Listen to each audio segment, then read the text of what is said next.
Hello, I'm Radhika from Service Design, and resilience to me is having a strong support system, like a close knit group of friends who help you quickly get back on your feet. Hi, my name is Yana Nikolova from Design Products. And for me, resilience is fostering or nurturing a sense of belonging, trust, and collective strength.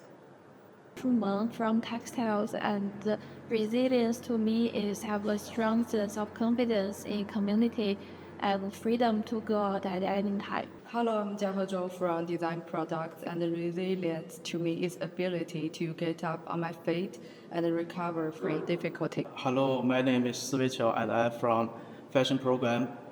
For me, the resilience is ability to recreate and in the face of the change and adversity. Harrow's story goes back 2,000 years ago to the medieval era. Around 7th century, the Anglo-Saxons chose Harrow Hill as a site for their sacred shrine called Herga, and over time, Herga evolved into Harrow, giving borough its name. Despite its cultural diversity and history, today Harrow faces significant challenges. Primary concern being high records of criminal incidents, particularly near town centre, areas around Harrow on the Hill Station, and southern parts of the borough.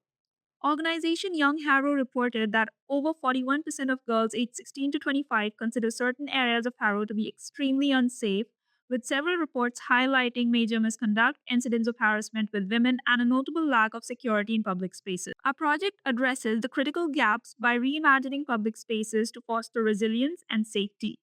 Despite 20% of Harrow's land being dedicated to parks and open spaces to enhance communities' well being, many are avoided after dark due to safety concerns and lack of effective support during emergencies.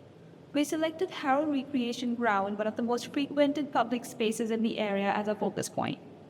While it remains lively during the day, it empties out around sunset due to the past incidents of antisocial behavior.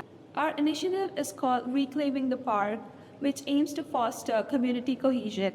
It focuses on developing a sense of security among women and empowering the local community to take up the active role of maintaining a secure, resilient environment and create a shared sense of accountability and responsibility over public safety. Our proposed intervention has a two-part approach. First is enhancing the sense of safety by increasing the lights in the area. Second is providing immediate response to emergencies by involving local residents for quick action. One of the major challenges highlighted by the Grand Association regarding lighting installation was the need to preserve the habitat of the bats living in the park. To tackle this challenge, we conceptualized a strip lamp called Pipistrellum. This lamp produces diffused warm amber surrounding light with a downward facing glow to prevent light pollution. Special bat-inspired wing paneling reduces disturbance to bats and other nocturnal species by directing the glow and preventing it from reaching the bushes and trees. It consists of monocrystalline solar paneling with adaptive tilt. The orientation and two-wing paneling allows solar panels to catch light both in the morning and afternoon, which helps it run for over 8 hours, ensuring all-night lighting. To provide immediate support, we paired it with an SOS system. Individuals can seek immediate help when feeling threatened. As soon as they press the button, it triggers the blue and red emergency light inspired by the police sirens and sends alert notification to both local volunteers and the police, activating a coordinated response to the situation. Being in a closer location, local residents and volunteers can quickly arrive at the location, providing immediate support. For self-defense, SOS integration also includes an immediate protective weapon to deter any attackers. A combination of regular and SOS lamps need to be installed around the park to cover the blind spots, alleyways, and the main commute routes, as well as the exits. While exploring different parts of Harrow, we found contrasting views. The north was peaceful, while the south raised significant safety concerns. It was interesting to see how community dynamics can make certain areas more susceptible to criminal activities. Unlike the north, South Harrow has a denser, more transient population with social housing and higher commuter traffic. And overall, it affects community cohesion, leading to a weaker sense of local responsibility and trust. After a couple of visits and more research, women's safety struck out as a major challenge. And would you say that you would go in this park after dark? No. No. I wouldn't walk in the park when it's dark. If gates in winter, if the gates are still open at 6, I just wouldn't walk through. So the volunteers have started locking the gates exactly to deter undesirable activities, drug taking and littering and God knows what going on, unsocial hours. So For me to go to a park after dark would take like a mental shift about feeling safe to be out after dark as a whole, instead of just, saying this park is now safer, I can go there. It's, can I still feel safe to be out after dark in general? And what's the things that make you feel less safe? Usually is it men or dogs or whatever? It's sort of the unknown. It's that I don't really know what can happen after dark, and people are probably more inclined to do worse things when they can't be seen. Yeah. How it is as a woman, you always take more precautions. you're walking home at midnight or 1, if you take that risk, you won't go down little dark alleyways if there's an opportunity. You walk down a main street that's lit with, chicken shack.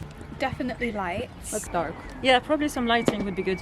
Okay, lighting. Would you say, for example, having or knowing that there's a help or emergency stop where if you could press a button, you could contact local authorities? That would be good as well. Yeah.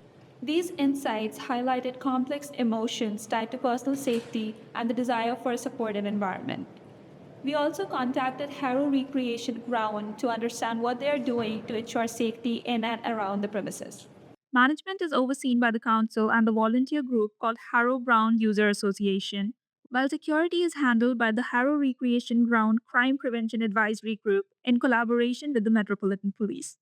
Although they are actively undertaking initiatives such as implementing patrols, introducing complaint portal on their website, and redesigning park to eliminate visually obstructed spaces, there is no immediate help service available in case of emergencies. The question was, how might we improve the safety and usability of Harrow's green spaces and parks after dark for women, while fostering community engagement, a sense of ownership, and resilience without compromising with the natural environment and local wildlife habitats?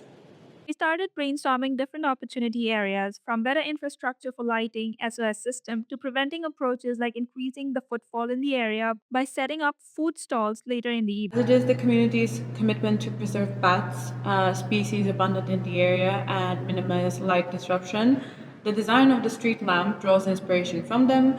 The name Pipistrellum combines the Italian word for bat pipistrello with lume from luminaire. The lamp shape mimics the bat wings with 2 panels at the back shielding the surrounding greenery from the lights. Lights would make space feel more secure. An integrated SOS system will give women the confidence and peace of mind to walk around and use the park after dark, knowing that they are in a safe space and will get immediate help if required. Involving residents in implementation and monitoring of the SOS system will create resilience, sense of collective responsibility, and trust in the community's ability to handle challenge.